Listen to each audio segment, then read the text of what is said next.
আসসালামু আলাইকুম প্রিয় বন্ধুরা, আপনারা সবাই কেমন আছেন? আশা করি সবাই ভালো আছেন। তো আমি আজকে রান্না করব মসুর ডাল দিয়ে আম।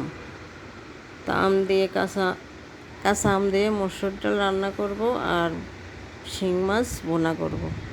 তো মসুর ডালটাকে আমি ধুয়ে নিচ্ছি। এদিকে এই কাঁচা আমটা দিয়ে আর এই ডিম দিয়ে রান্না করব। চুলায় বসায় দিয়েছি গরম পানি, ডালটা ধুয়ে গরম পানিতে দিয়ে দিয়েছি।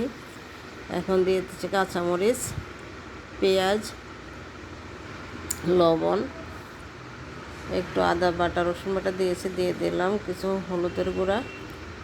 তো সব কিছু দিয়ে এখন আমি এটাকে ডেকে রান্না করি। এখানে রান্না করতেছি, ভাত বসাইছি, পেঁয়াজ মরিচ কেটে নিয়েছি। মাছ ভুনা করার জন্য টমেটো দেব। তো আমার ডালটা হয়ে গেছে, এখন আমি দিয়ে দিচ্ছি ডিমগুলো আর দিয়ে দেব কাঁচা আম। তো কাঁচা আম দিয়ে দিয়েছি। এই যে ডালের কালারটা অনেক সুন্দর। যেদিকে কড়াই বসে দিয়েছি, তেল দিয়ে দিব। তেল দিয়ে পেঁয়াজ রসুন আস্ত জিরা দিয়ে বাগারটা দিয়ে ফেলেছি, দিয়ে দিলাম 3টা শুকনো মরিচ। তো এই যে ফাইনালি ডাল রান্না হয়ে গেছে। এই যে ধনিয়া পাতা দিয়ে দিয়েছি কিছু। তো এদিকে আমি শিং মাছ রান্না করতেছি। তো কড়াইতে তেল দিয়ে মাছগুলো দিয়ে দিয়েছি। পরপর সব মশলা দিয়ে আমি মাছটাকে ভালো করে কষে নেব। দিয়ে দিলাম কাঁচামরিচ, টমেটো, আদা রসুন বাটা, হলুদ, আদা বাটা, রসুন বাটা একসাথে করে দিয়ে দিয়েছি। এখন এটাকে নেড়ে চেড়ে ভালো করে মিশিয়ে নেব। তো এই গরমে বেশি মশলা বা তেল ঝাল বেশি খাওয়া ঠিক না, তাই অল্প মশলা অল্প ঝাল দিয়ে রান্না করে খাই। খেতে পেটও ভালো থাকবে, শরীরও সুস্থ থাকবে। তো এটাকে আমি কষিয়ে নিচ্ছি ভালো করে মশলাগুলো দিয়ে।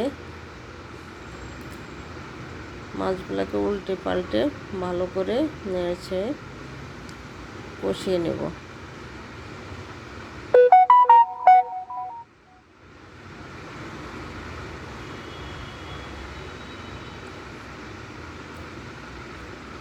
তো মাছ কষানো হয়ে গেছে, এখন আমি দিয়ে দিচ্ছি পরিমাণ মতো পানি। শিং মাছ সিদ্ধ করতে একটু পানি বেশি লাগে, সময়ও লাগে, তাই একটু পানি বেশি করে মাছটাকে ভালো করে সিদ্ধ হওয়ার জন্য একটু ঝোল বেশি দিয়ে দিলাম। তো দিয়ে দেওয়া হয়ে গেছে, এখন আমি দিয়ে দেব কিছু আস্ত পেঁয়াজ কাটা। তো পেঁয়াজ কাটা দিয়ে দিয়েছি। এখন আমি ঢাকনা দিয়ে ডেকে রান্না করব। তো ডেকে দিয়েছি, এই যে রান্না হয়ে আসছে, জল অনেকটা শুকিয়ে গেছে। এখন আমি দিয়ে দিব ধনিয়া পাতা। তো দিয়ে দিচ্ছি ধনিয়া পাতা। কিছুক্ষণ পর নামিয়ে নেব। রান্নাটা কেমন হয়েছে প্লিজ কমেন্টসে জানাবেন। ধন্যবাদ সবাইকে।